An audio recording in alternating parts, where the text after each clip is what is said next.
Bom dia, pessoal.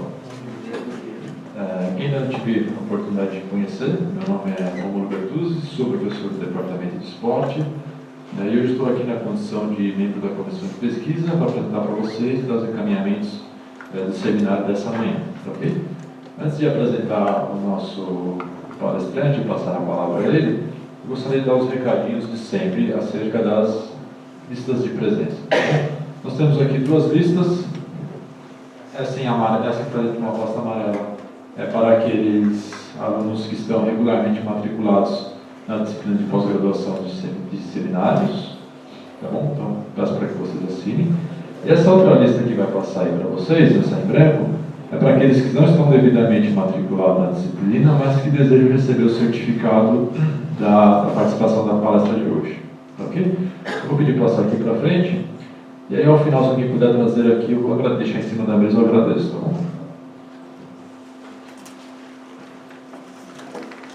Bom, pessoal, então, dando continuidade aos nossos seminários, hoje nós temos o prazer de receber o professor Dr. Gilberto Cândido Laurentino.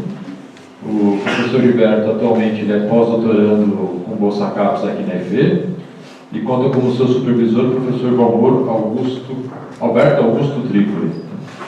O Gilberto ele é licenciado em Educação Física pela Universidade de Mogi das Cruzes, com especialização em Fisiologia do Exercício pela Unifesp, fez mestrado em Ciências dos Esportes lá na Unicamp e doutorado em Biodinâmica do Movimento aqui pela EFE. Ele é pós-doutorado e pesquisador convidado da University of Mississippi. Atualmente está como orientador pontual e docente no programa de pós-graduação em Ciências da Atividade Física da Escola de Artes, Ciências, Humanidades da Universidade de São Paulo, a nossa EASH lá na USP Leste. E há bastante tempo ele já vem atuando nessa linha de pesquisa acerca da restrição do fluxo sanguíneo durante o exercício, principalmente no treinamento de força, né, Gilberto? Então, mais uma vez, Gilberto, obrigado pela sua disponibilidade de vir aqui nessa manhã falar um pouquinho para a gente, tá ok? Gostaria de passar a palavra e desejar uma boa palestra a todos. Muito obrigado. Bom dia a todos. Obrigado, Romulo, pela apresentação e também obrigado pela oportunidade. Né? Eu sempre falo que quando nós vamos palestrar, a gente passa um pouquinho da nossa experiência, né? do que a gente faz. Então isso é muito importante para a nossa área, e principalmente uma área que a gente vem, vamos dizer que seja um pouco nova para a gente, né? Parte da restrição de fluxo, muita gente ainda nunca ouviu falar, ou já ouviu e que diabo que é isso, né? Ou seja, não tem noção. E eu vou situar um pouquinho vocês dentro da área, só para a gente saber o que é trabalhar ou o que seria a restrição do fluxo sanguíneo. Eu vou colocar meu tempo aqui para tentar deixar um pouquinho para vocês falarem depois, tá? Eu vou tentar seguir na dinâmica. Eu vou deixar, por favor, anotem as perguntas que vocês tiverem mais para o final, porque eu vou tentar dar um ritmo aqui, porque falar de mecanismo de uma atividade, né, de uma prática pouco comum no nosso mercado, né, na vida diária de treinamento, não é tão simples assim, tá? Mas eu vou tentar passar para vocês o que a gente tem hoje de evidência científica sobre isso. E eu trabalho já com essa área desde o meu início do doutorado, né, mais ou menos meados de 2003, 2004, né, quando eu fiz a delineação do meu projeto de doutorado, e de lá para cá eu venho estudando isso, tá? Então o que a gente vai tentar passar para vocês hoje é justamente, né, a restrição do fluxo sanguíneo, tá? Vocês vão ouvir falar, né, de restrição de fluxo sanguíneo, e também vocês vão ouvir falar desse método de treino, né, que vem lá dos japoneses, né, Katsu Training. Se vocês jogarem isso na internet, Katsu Training, vocês vão ver que é a mesma coisa que a gente está falando de restrição de fluxo. Então tem basicamente 3 nomes aí, né? O Katsu Training, né? Não é Sul, tá? Eu sei que é um treinamento do Katsu, né? Vocês vão ver que é bem complicado ele, né? Ou seja, dói bastante. Tem o Katsu Training, tem restrição de fluxo sanguíneo, tá certo? Que hoje é uma nomenclatura um pouco mais comum. E também tem treinamento com oclusão vascular, o pessoal tem usado bastante. Oclusão vascular, Katsu Training ou Blood Flow Restriction, restrição do fluxo sanguíneo. Tá? Aí eu vou explicar para vocês mais ou menos o porquê dessas nomenclaturas. Tá? Então esse aqui é o Sato. O Sato ele disputou Miss Universo é ruim, né? Mister Universo. Tá? E hoje ele está aqui. Então ele está vivo ainda, né? Ele tem lá, ele que é o inventor do Katsu Training. Só para vocês terem ideia, tem um aparelho, né, que é um cuff pneumático, certo? Que esse cuff pneumático, ele é produzido por esse pesquisador, que é o Katsu, e isso é meio que patenteado. Então se vocês buscarem, vocês vão ver que existe um modelo de manguito específico para isso, tá? Então, o que basicamente o Sato fazia na época lá? Né? Um pouquinho antes, né, na verdade, eu vou falar da história. Se vocês buscarem esse artigo, ele conta um pouco da história. Como é que ele começou usando isso? A ideia, basicamente, é assim. Lá os japoneses, eles faziam as rezas deles, correto? E eles ficavam muito tempo com a perna, né, flexionada e por horas ficavam rezando. E eles percebiam o quê? Que ao final, quando saía dessas sessões, dessas rezas deles, as pernas deles ficavam o quê? Inchadas. Eu falo, opa, que negócio é esse? Né? Por que a perna fica inchada depois que eu faço um pouquinho de restrição, ou seja, ocluo o fluxo? Né? E aí depois ele começou a fazer o quê? Depois disso ele fez o quê? Ele começou a utilizar alguns manguitos nas regiões proximais e distal da perna, e ele viu que quando ele fazia essa restrição de fluxo, jogava a pressão e ele fazia algum tipo de estímulo, o músculo fazia o quê? Começava a se desenvolver também. Né? E aí ele utilizou esse cuff pneumático, que na época, né, para eles, né, isso é mais ou menos década de 60, tá, gente? O negócio é antigo, não é? A gente fala, eu comecei a explorar isso na década de 2000, mas isso já na década de 60 já mais ou menos começava essa história. E aí ele fez o quê? Ele foi utilizando a pressão e foi aumentando no quê? Do limiar de dor. Então, enquanto não tinha dor, suportando dor, ele fazia o quê? Ele ia jogando pressão, até ele parar onde? No hospital. Né? Foi parar no hospital, lógico, com o quê? Com um tromboembolismo pulmonar. Certo? Mas ele está vivo, não é? Ele está aqui. Ou seja, ele jogou 600 milímetros de mercúrio. Então, se vocês pegarem lá o manômetro que vocês têm, vocês vão ver que ele tem 300 milímetros. Ele deu 2 voltas naquilo lá para treinar. Então, o que acontece? Há uma certa restrição, inclusive da área clínica, da área médica, justamente sobre a pressão que é utilizada. Né? Então, se eu usar muita pressão, eu posso ocluir, por isso que veio o termo oclusão vascular, né? E treinar com a oclusão vascular, certo? Então, vai depender da pressão, pode ser perigoso, tá? Apesar de eu posso comentar um pouquinho depois sobre pressão, mas não vai ser o foco. Mas principalmente qual é a ideia? Né? É restringir o fluxo tanto no braço quanto na perna, certo?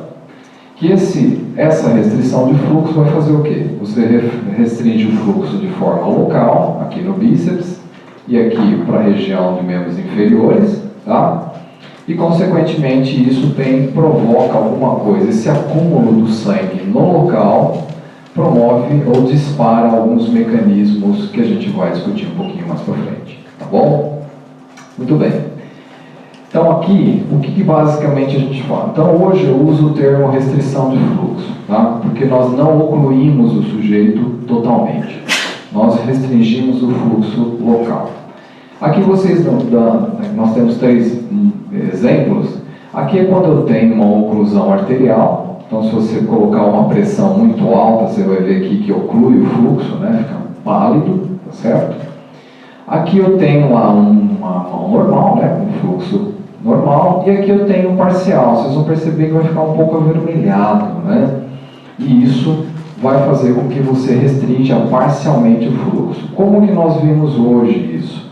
Nós temos um Doppler vascular hoje que nós colocamos na artéria, ou na artéria radial, ou na artéria tibial ou poplítea, que você consegue ver o momento em que o fluxo parou, né? Nós temos um Doppler portátil.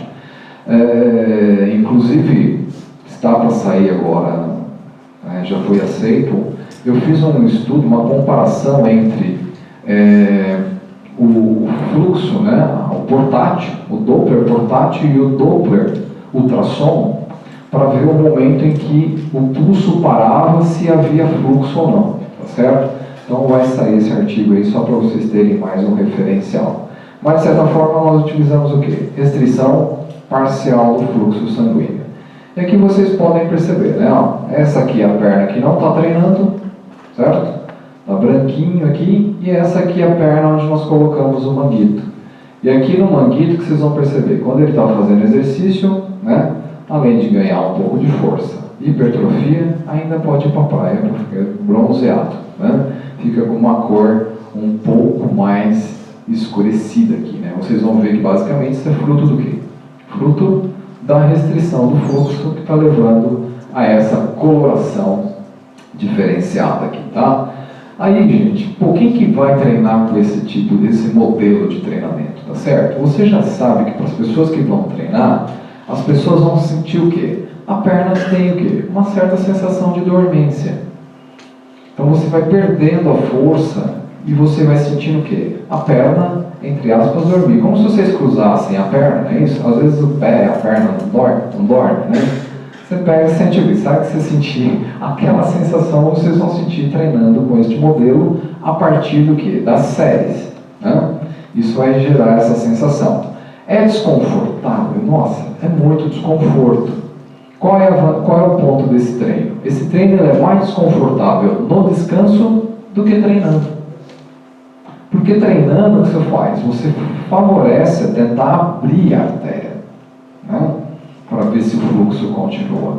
E aqui, quando você está parado, a sensação de puro desconforto. Então, pessoas que não gostam de sofrer dor, ardência, queimação, desconforto, é um tipo de treino que vocês têm que pensar se aquela pessoa vai utilizar ou não este modelo de treinamento. Então, causa desconforto, dor, e o que acontece aqui? A força vai fazendo o quê? Cada série que eu vou fazendo, eu vou exigindo que eu faça cada vez mais força para suportar a carga, mas há uma tendência de que a hipóxia, ela faz o quê? Que a força vai diminuindo. E aí você cada vez tem que fazer mais força ainda, tá certo? Então, é um modelo bem utilizado. E geralmente nós utilizamos com cargas baixas, aí eu vou mostrar para vocês, tá? Tem um pesquisador lá nos Estados Unidos, onde eu fiquei, né, na Universidade do Mississippi, que ele chama Jeremy Lenick. É um dos caras que mais produz, um dos pesquisadores que mais produz nesta área. E ele tem colocado aqui alguns dos mecanismos ou as utilizações que faz, como que a restrição do fluxo ela trabalha, né, como é que ela atua. Então hoje, o que nós vamos falar um pouquinho? Olha, eu vou usar a restrição de fluxo sem nada, sem exercício. Tá? E um dos mecanismos pelos quais ele considera que isso aqui pode contribuir, por exemplo, para a atrofia muscular e para a reabilitação é pelo mecanismo de inchaço muscular. Vocês vão perceber que o negócio incha, né? O pessoal usa e tem um inchaço muscular. Esse é um dos primeiros mecanismos que ele coloca, certo?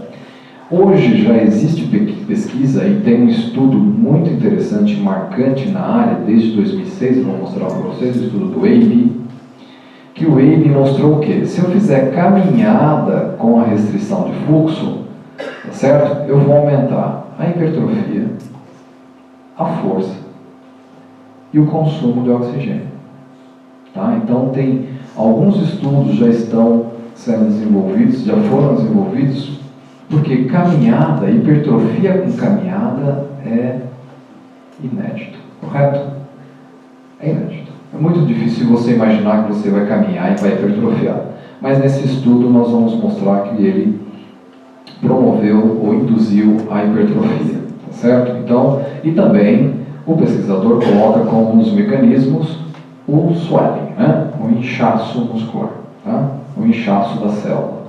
E se eu associar esse treinamento ao treinamento de força, que é a minha área de investigação, né? Então estou muito mais para cá do que para cá hoje, né? Apesar da gente querer explorar as outras áreas, ele fala que o treinamento de força pode ser o quê? Um mecanismo que a hipóxia induza essas adaptações, porém o estresse metabólico associado à sobrecarga mecânica, que isso também associado ao inchaço, possa induzir os mecanismos que estão relacionados aí aos ganhos de força e hipertrofia, que é esse modelo de treinamento. Então isso aqui, nós vamos explorar um pouquinho isso aqui, tá? Então o que nós temos aqui com a restrição de fluxo? É uma técnica que de forma isolada contribui para reduzir a atrofia. Então, gente, se eu for fazer a restrição sozinha, sem estímulo nenhum, mecânico que seja, não induz hipertrofia. Está claro isso? Vai fazer o quê? Ela vai reduzir atrofia. Então, o que nós temos hoje, em termos de pesquisa, é que se eu fizer esse modelo de treinamento sozinho, sem nada, porque tem gente que fala, professor, se eu fizer só isso aí, não vai acontecer nada de hipertrofia. Não vai acontecer nada. Porém, eu vou mostrar para vocês que isso tem estudos que mostraram, né, um estudo clássico da Takarada da década de 2000, que ele mostrou que você tem uma redução na atrofia. E para a parte clínica pode ser muito interessante, correto? Ou seja, vou atrofiar menos. Agora, combinado ao exercício, qual é o objetivo principal? Aumento de massa muscular, aumento de força, funcionalidade. Então, esse modelo de treinamento, o que ele veio fazer? Ele veio ser alternativo ao treinamento de quê? De alta intensidade, porque vocês sabem muito bem que para aumentar a força e hipertrofia, tá certo? Qual treino que eu tenho que fazer? Treino de força com cargas acima de 60% a 70% do máximo. E eu consigo aumentar a força e a hipertrofia com cargas de 10, 20, 30% do máximo. Tá? Então é um modelo de treino que parece ser extremamente interessante, que, principalmente para quem não pode treinar em alta intensidade. Tá certo? Muito bem. Aí isso aqui é um modelo que é utilizado na reabilitação, né? O sujeito está lá, por algum motivo sofreu alguma lesão articular, tem uma atrofia muito grande, tá certo? Tem gente que não consegue, ou, por exemplo, faz uma cirurgia, não pode fazer nenhum tipo de movimento, porque a cirurgia não permite. O cara operou, fez uma cirurgia de joelho, tá certo? E aí eles fazem o quê? Utilizam aqui o cuff, na região proximal aqui da região inguinal, da coxa, né, ambas as coxas, e aí restringe o fluxo para cá. Vocês vão perceber o quê? Olha lá, olha o pé como é que está aqui, né? Está meio roxinho, certo? Então você oclui essa região, tá? E isso aqui tem um benefício aonde? Na atrofia muscular, tá certo? Esse aqui é um estudo que eu falei para vocês, que é clássico do Takarada, né? Que ele mostrou o quê? Olha só, ele fez lá, isso parece até remédio, né? Vamos lá, 2 vezes ao dia, né? Pois remédio, 5 séries de 5 minutos ou seja, ocluindo, solta 3, oclui 5, solta 3, oclui 5, solta 3.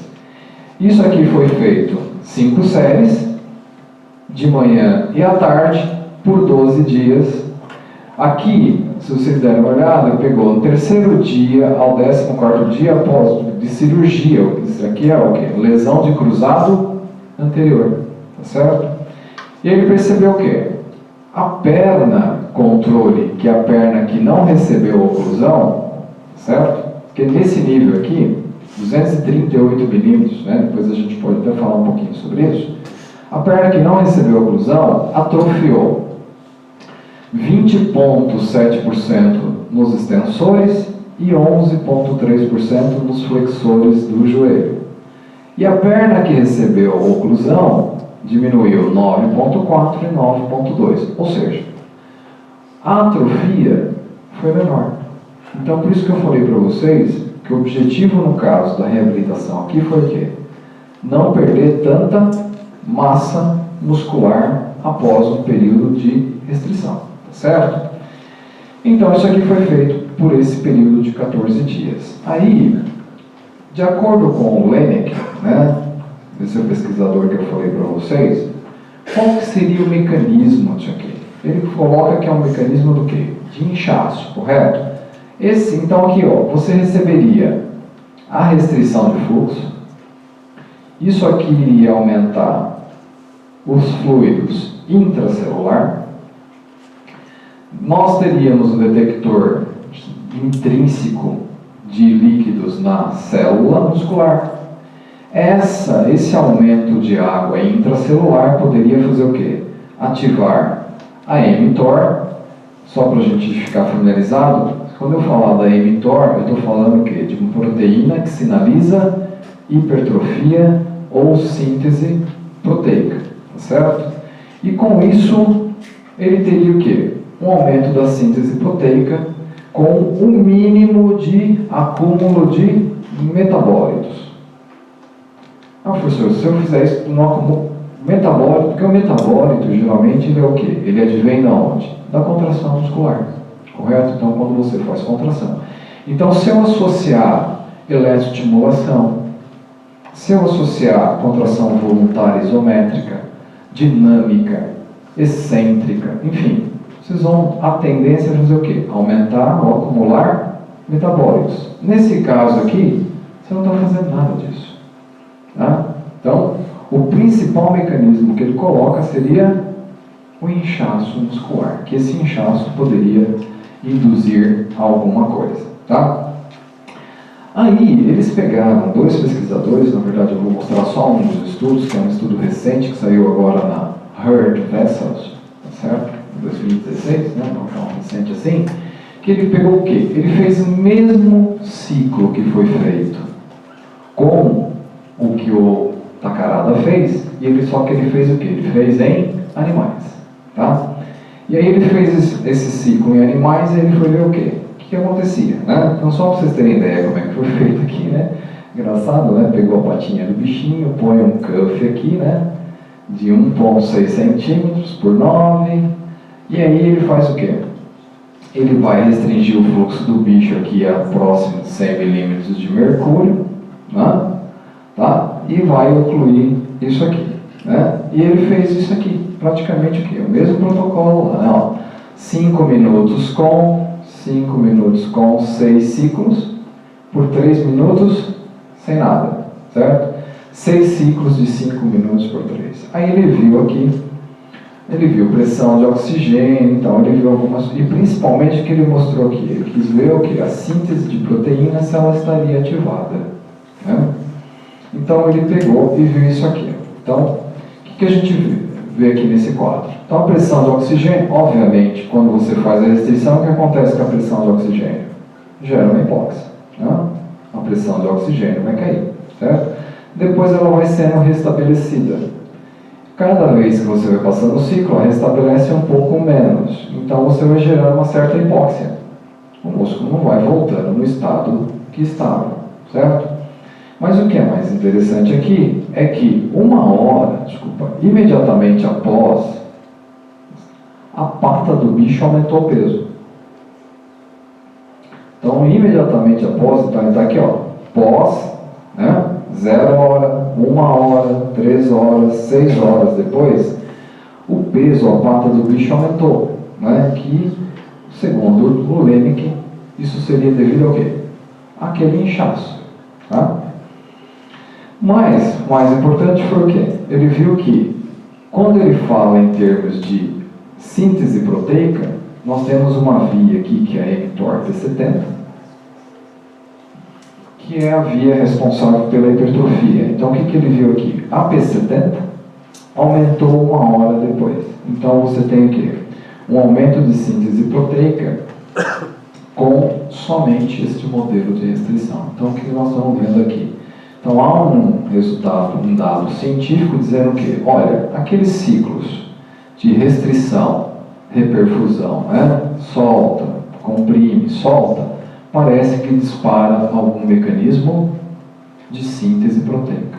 Só por fato de você usar a restrição de fluxo. Isso foi feito com modelo animal, ainda que eu conheça, né? Eu acompanho bem a literatura, não foi feito em humanos ainda para saber se isso aqui é verdadeiro com humanos, tá? Mas no modelo animal funcionou bem isso aqui. Aí ele foi ver também alguns fatores relacionados à hipóxia, tá? E ele viu que 1 hora após, né, aquele aumento lá, ele viu que os fatores induzidos pela hipóxia também aumentaram. Se vocês forem ver bem, os fatores induzidos pela hipóxia podem causar alguns ou ativar alguns mecanismos de vasodilatação, tá? Aqui no fator de crescimento endotelial não viu nada de diferente, só pelo fator da oclusão, tá? Então aqui, o que basicamente eu resumo aqui de forma isolada? Eu teria um inchaço, aumentaria fluidos aqui, ativaria vias de hipertrofia que poderiam atenuar a atrofia, e aqui você poderia ter fator induzido pela hipóxia. Então isso quando eu uso a restrição de fluxo de forma isolada, tá? Então é o que a gente conseguiu ver na literatura. Muito bem, aí nós temos aqui com a parte da restrição da parte aeróbia, né? E aqui, com a parte aeróbia, então agora começou a entrar exercício, correto? Entrou exercício, então o que basicamente o Lemke colocava como teoria? Olha só, eu colocava a restrição com exercício aeróbio, essa restrição aumentaria então os fluidos intracelulares, correto? Através desse sensor intrínseco de volume, e aí estava associado o quê? Agora entrou contração, correto?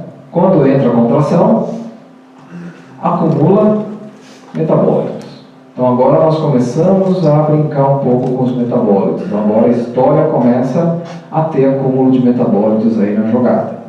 Esse acúmulo de metabólitos, gente, se vocês forem ver bem na literatura, a gente tem o quê?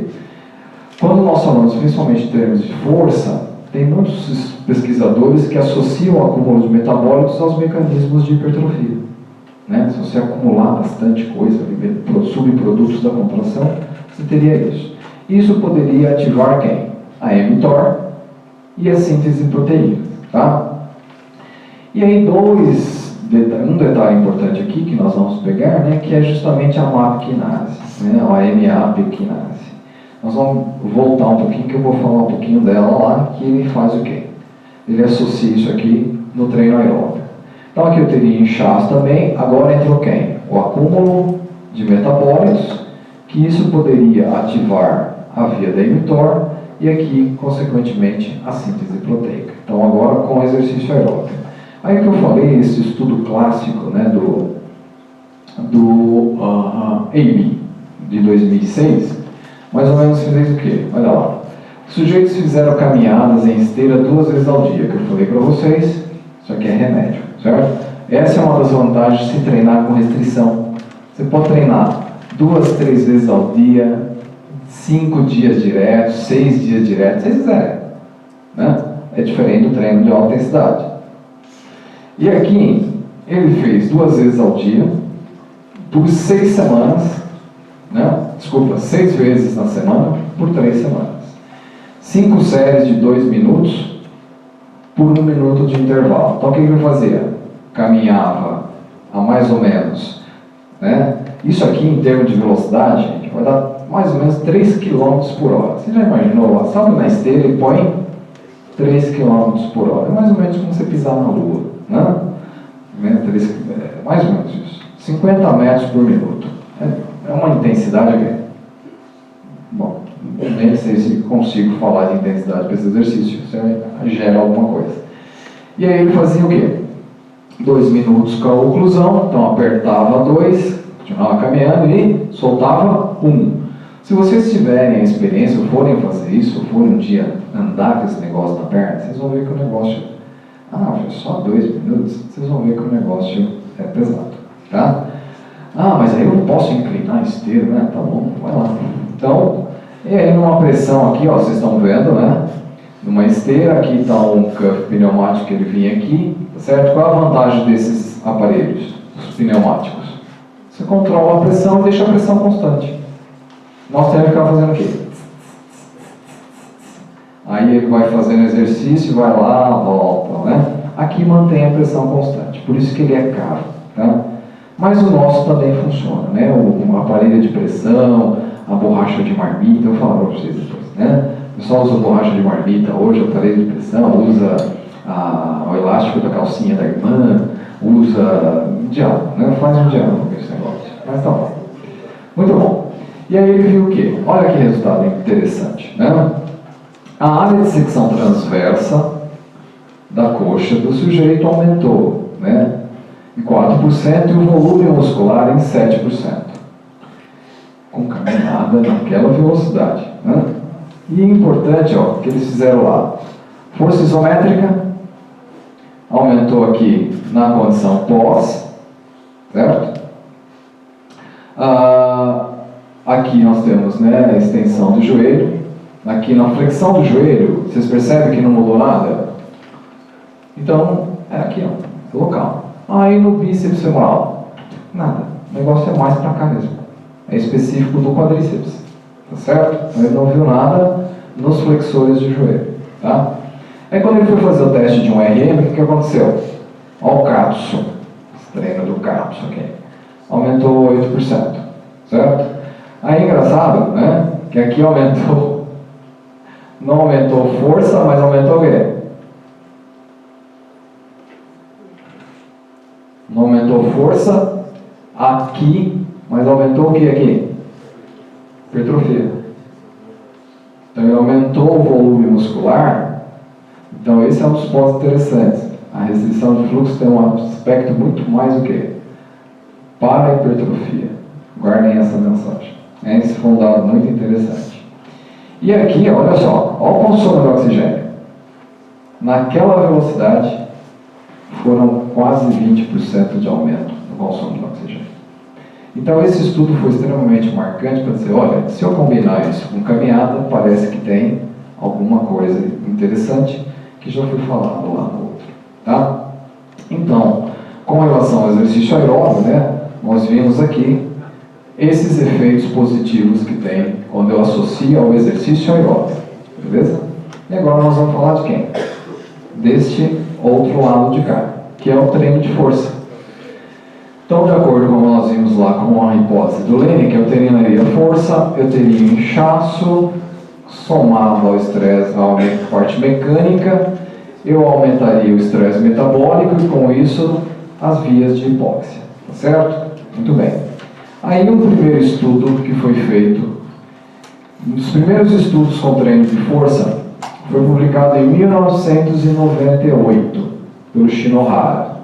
Mas o método ele já começou a ficar público na década de 80, mas pouca gente sabia disso. Eu conheço um estudo com um pesquisador que chama ele fez com exercício aeróbio, então o nome na cabeça agora fugiu, ele fez a tese de doutorado com exercício aeróbio somado na restrição de fluxo, ele viu coisas interessantes. Tá? Mas esse com força foi na década de próxima a 2000, né? 1998. E aí, o primeiro estudo que investigou efetivamente o mecanismo da restrição de fluxo foi em 2007.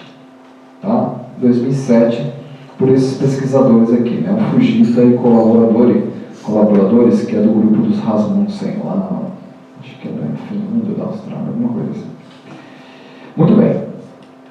Aí, em 2000, teve lá o Takarada, né? Lembra daquele que fez atrofia? Então parece que o Takarada é um cara cara bacana que estudava isso, né? E ele viu o quê? Vamos fazer com os idosos, né, que são pessoas o quê? São pessoas frágeis, têm debilidade muscular, tudo mais. Vamos fazer com os idosos e vamos espancar os velhinhos? Vamos ver que bicho que dá. Então esse é um estudo, gente, que é marcante. Ele é clássico para nós, né? Isso aqui inclusive serviu de base para minha tese de doutorado. O que o Takarada fez? Ele pegou lá um grupo, treinou com alta intensidade. Ele treinou um grupo com baixa ou moderada intensidade, né? Vamos colocar 50% de um RM, mais a restrição de fluxo. Outro grupo que fazia só baixa intensidade, ele tinha um grupo controle. Então ele fez aí 4 grupos, certo? De idosos treinando por 16 semanas. E aí ele viu o quê? O grupo que treinou a 80% de um RM aumentou a força em 22% durante as 16 semanas. E o grupo que treinou com restrição de fluxo aumentou a força em 18,4%. Então ele não viu diferença significante entre o alta intensidade e o baixa intensidade com restrição ou moderada intensidade com restrição, tá? E aqui, olha só, quem fez o baixa intensidade treinou ou ganhou só o quê? 1,4%. Então a gente já mais ou menos sabe que treinar com cargas baixas sem nenhum estímulo aditivo, os ganhos de força vão ser o quê? Menores, né? Pode ser atenuados. Isso foi força e aqui foi o quê? Hipertrofia. Então, resumidamente aqui, quem treinou 80% ganhou 20% de a área de secção transversa do bíceps braquial e aqui 18,4%. Então esse foi um estudo, um dos primeiros estudos que mostrou o quê? Que o treinamento de força de alta intensidade tem uma certa similaridade com os treinamentos de oclusão de baixa e moderada intensidade com restrição de fluxo. Muito bem. Esse foi o Takarada e essa é a minha tese de doutorado. Tá? A minha tese de doutorado eu fiz com jovens, na média de 21 anos, né? Esse artigo saiu no Medicine Insights de 2012, do qual eu mostrei o que? Olha, a força entre alta intensidade e oclusão aumentou muito próximo, 40% e 36% em indivíduos jovens, e a hipertrofia foi praticamente a mesma. Então, o que eu fiz em jovens, eu reproduzi o que eu fiz no vídeo Takarada, que eu reproduzi em idosos, eu fiz em jovens. Mas qual era o ponto? O meu doutorado queria explicar o quê? Um pouquinho mais agora das vias, né? E aí eu vou falar para vocês que esse é um dos pontos interessantes, né? Estudar a via. Por que a hipertrofia ocorreria nesse caso, tá? E aqui nós vimos essa similaridade, né? E aí eu vou comentar um pouquinho para frente, vou voltar um pouquinho nesse estudo, tá? Recentemente, no nosso grupo, né, o Lixandrão, o Manuel lá do nosso grupo, eles escreveram uma meta-análise, né, está envolvido vários pesquisadores lá do grupo, que aí eles chegaram, nessa meta-análise, eles chegaram a um consenso. Qual foi esse consenso? Os ganhos de força, quando você treina com alta intensidade, foram maiores quando você treina com restrição de fluxo. Essa meta-análise, ele vem mais ou menos dizer assim, olha, pode ser população dependente essa similaridade de resultados, tá certo? Inclusive, nessa meta-análise, ele vai colocar o meu estudo e o do Takarada também.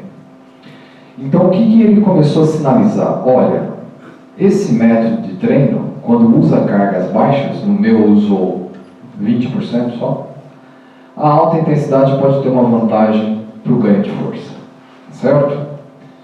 Porém, quando você fala em termos de hipertrofia, a hipertrofia ela é o quê?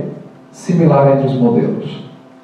Então, se eu quero aumentar a força, eu preciso de fazer o quê? Dar ênfase na intensidade. Se eu quero ganhar hipertrofia, a restrição de fluxo faz o serviço de casa muito bem, obrigado. Tá certo? Então, mais ou menos ele colocou a ideia nesse sentido, e aí nós vamos explicar um pouquinho por quê. Aqui é uma meta-análise, então, o resultado da meta-análise de 2017, que ele pegou o quê? De 12 estudos analisados, tá certo? O do Takarada não está aqui, está o meu aqui, né, de 2012. ele viu o quê? Que a média de ganho de força dos estudos é em torno de 14,3%. Mas tem uma vantagem para o treinamento de alta intensidade. Então, se você quer ganhar força, você precisa de um estímulo maior. Tá certo? Então, esse foi um indicativo, né, que teria que estar o quê? Aqui nesse sentido, a alta intensidade, a força aumentaria mais a favor disso aqui. E tem outros estudos que já apontam mais ou menos para isso. Por exemplo, no entanto, para 10 estudos analisados, a área de secção transversa aumentou 7,2%. E aí, você pode colocar a pressão que você quiser, usar o manguito que você quiser, tá certo? Indiferente desses fatores, desses indicadores que foram analisados, a hipertrofia é a mesma. Tá? Então você ganha hipertrofia do mesmo jeito, treinando alta intensidade ou, eu vou colocar aqui como restrição de fluxo, tá? Porque a restrição de fluxo sempre vai estar associada ao quê? A baixa intensidade, tá? Nessa meta-análise, então, eu coloco assim, olha lá, peguei um trecho aqui, do ponto de vista prático, indivíduos com especial interesse em aumentar a força podem beneficiar mais do treinamento de alta intensidade. Quem quer aumentar a força? Tem que treinar com carga alta, certo? Ou, especificamente, nessa meta-análise, eu vou colocar um pouquinho mais para frente, para aquelas populações onde os sujeitos são o quê? Muito fracos, debilitados, pode ter favorecimento para o ganho de força aqui, tá certo? Para restrição de fluxo. Eu coloco bem que na minha dissertação, na minha tese de doutorado, no meu grupo tinha alunos de educação física e tinha alunos de direito e de ciências da informação, que passam de o quê? Sentado. O meu aluno que ganhou mais hipertrofia, a média do meu grupo foi 6%, eu tive um aluno da ciência de informática que ganhou quase 12% de hipertrofia. Ou seja, aquelas pessoas que não treinam, tá certo? Pessoas que são muito frágeis, elas podem se beneficiar de ambos os treinamentos, mas obviamente a restrição do fluxo. Muito bem. E aqui, quando considerando aqui o aumento da massa muscular, tanto um quanto o outro parece ser o quê? Igualmente efetivos. Tá? Aqui, indivíduos engajados na restrição podem aumentar a massa muscular, capacidade de força também, certo? Mas esse protocolo pode não ser considerado como ótimo para os ganhos de força, correto? Então aqui é possível que eu tenha que entrar com um treino de força de alta para maximizar ou evitar esse efeito atenuado sobre a força aqui, tá? E aqui, o que pode ter aqui? Esse método pode ser efetivo para aumentar a força em um espectro de idade, capacidade física e assim por diante. Então, pessoas que não podem treinar com carga alta, usem a restrição de fluxo para fazer o quê? Aumentar força e hipertrofia como um modo alternativo de treinamento. Ok? Muito bem. E aí, nós vamos falar dos possíveis mecanismos para isso. Né? Deixa eu olhar no tempo aqui. Possíveis mecanismos que poderiam estar envolvidos com isso. Olha só, vou falar de uma cacetada, rapidamente para vocês. O que faria isso? Eu teria ativação muscular, aumento da concentração de lactato, norepinefrina, estresse metabólico. Eu deixei em vermelho porque isso aqui, eu vou dizer para vocês que o pessoal considera que o treino com a restrição de fluxo, se você for buscar lá nas mídias principalmente, é o treino do hormônio. Olha que lindo. Vou fazer até com uma voz de locutor. Treino do hormônio. Que delícia. Né? O pessoal acha que esse treino aí vai efetivamente, né, disparou o GH, enfim, vai mudar o mundo. Tá? Eu deixei aqui só para dizer para vocês que eu vou mostrar um estudo da gente que não viu essa relação. Eu teria um aumento de síntese proteica, ou um fator aqui, vocês provavelmente tiveram algum conhecimento com adaptação ao treino de força, ou adaptação, que Se eu aumentar ou ativar as células satélites e aumentar os mionúcleos na fibra muscular, eu aumento o quê? A hipertrofia. Tá? A minha tese buscou fazer o quê? Diminuir a miostatina. O que é a miostatina? A miostatina é uma proteína que faz o quê? Ela inibe o crescimento muscular. Então, se você tiver bastante miostatina, tanto plasmática quanto intramuscular, você vai ter o quê? Mais atrofia. Tá? Então, ela está ligada à inibição do crescimento. Então, miostatina não ajuda nada. E aqui eu vou mostrar para vocês a folistatina, que é antagônica a ela. Então, se eu aumentar a proteína folistatina, eu vou favorecer o crescimento muscular. Tá? E aqui, parece que a hipóxia induz a angiogênese. O que é angiogênese? É a formação de novos o quê? Vasos capilares. Então parece que favorece a capilarização. Por isso que o pessoal vai sair bem quando faz esse estímulo de uma forma bem diferenciada. Então, rapidamente aqui, só para dizer para vocês, ó, quando eu faço uma condição de exercício sem oclusão e com oclusão, o que acontece? Eu tenho uma ativação muscular, aumenta a ativação muscular. Tá?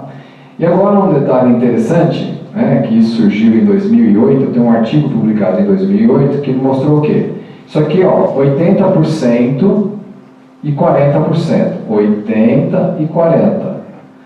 Quando eu faço a restrição, ou 50 milímetros, ou 100 milímetros, mais a restrição de fluxo, desculpa, mais o treino de alta intensidade, o que acontece com a ativação?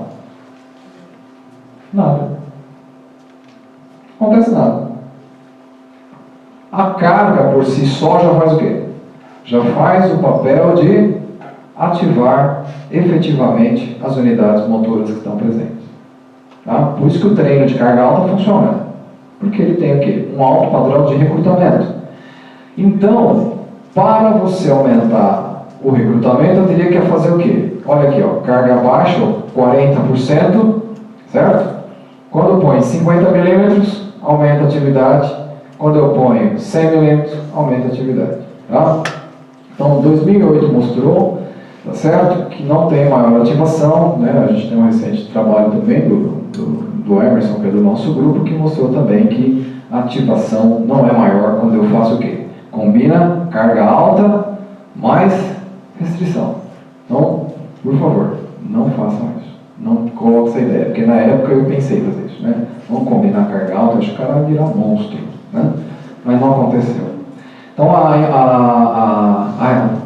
o aumento da ativação muscular funciona se eu combinar o quê? Carga baixa mais restrição, tá? Além disso, olha lá, uma sessão aguda, o que acontece com o lactato? Espanca, né? Aumenta muito mais do que a condição controle. E a norepinefrina, que é o quê? O estimulador do sistema simpático. O que nós vamos ver? Aumenta bastante a atividade simpática, tá? E aí o estresse metabólico. O que é o estresse metabólico? Ou seja, eu posso ter o estresse metabólico aqui aumentado quando a gente fala em fosfato inorgânico, né? Então, aqui vocês vão ver que nós temos uma condição controle, tá certo? Uma condição controle, uma restrição média, então aqui a média é 180 milímetros, e quando eu uso uma alta restrição, então vocês vão ver o quê? Que eu acumulo bastante, né, metabólicos, ou seja, o fosfato inorgânico representado pelo estresse metabólico. Então, o pessoal acredita que o estresse metabólico seja o ponto crucial. Voltando na meta-análise do Alexandrão, o que ele coloca lá? Os ganhos superiores na força observados após a carga alta poderia estar relacionado ao quê? Ao nível de recrutamento de unidades motoras. Nós vimos lá no estudo naquele estudo anterior que a carga alta faz por si só um alto nível de recrutamento, tá? E aí, o que acontece? Tem uma pesquisadora nos Estados Unidos, ela chama Summer Cook, tá certo? Que ela foi ver o quê? Então ela tenta explicar esse aumento da alta intensidade dessa forma.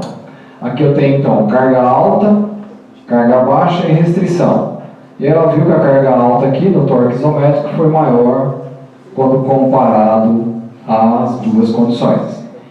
E aqui também a atividade eletromiográfica. Olha só, quando nas 5 primeiras repetições aqui, ó, quem treina com carga alta já tem o quê? Um maior nível de eletromiografia. Comparado quem? A carga baixa e a restrição, certo? Esses dois são diferentes aqui. E nas últimas repetições também, ou seja, daqui aumentou mais um pouco nas últimas e aqui também aumentou. Por que vocês acham aqui que essas duas foram iguais aqui? Quando eu faço carga baixa e quando eu faço restrição.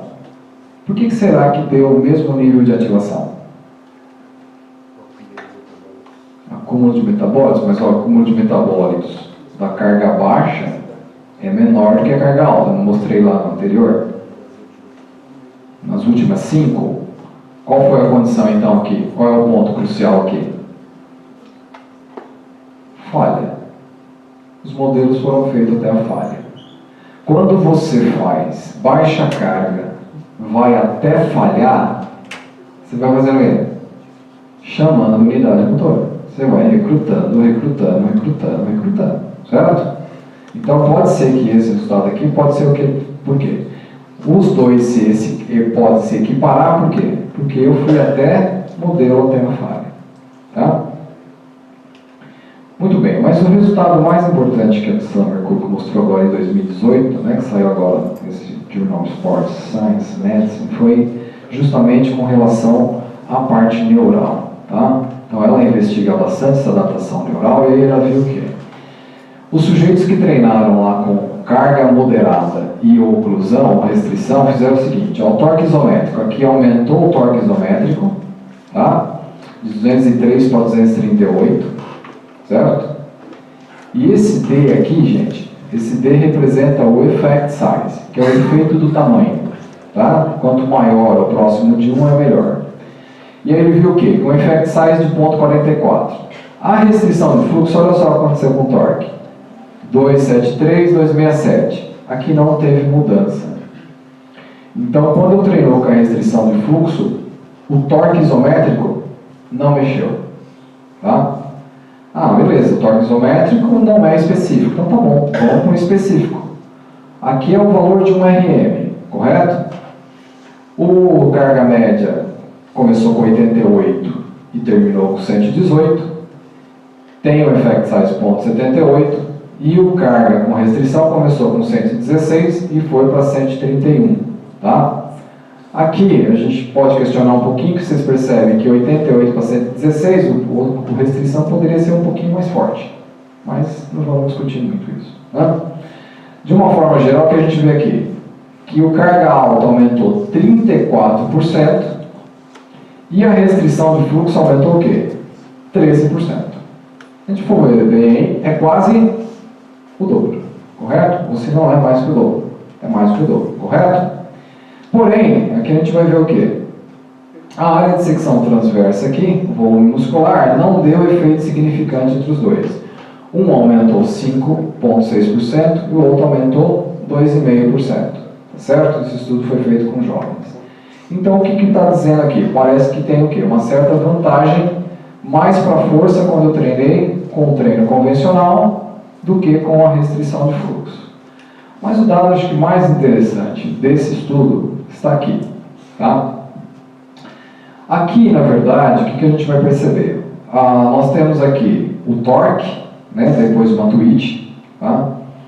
Que esse torque aqui, ele fez o seguinte, ele aumentou, né, um torque tweetado, sei lá, ficou meio esquisito de falar.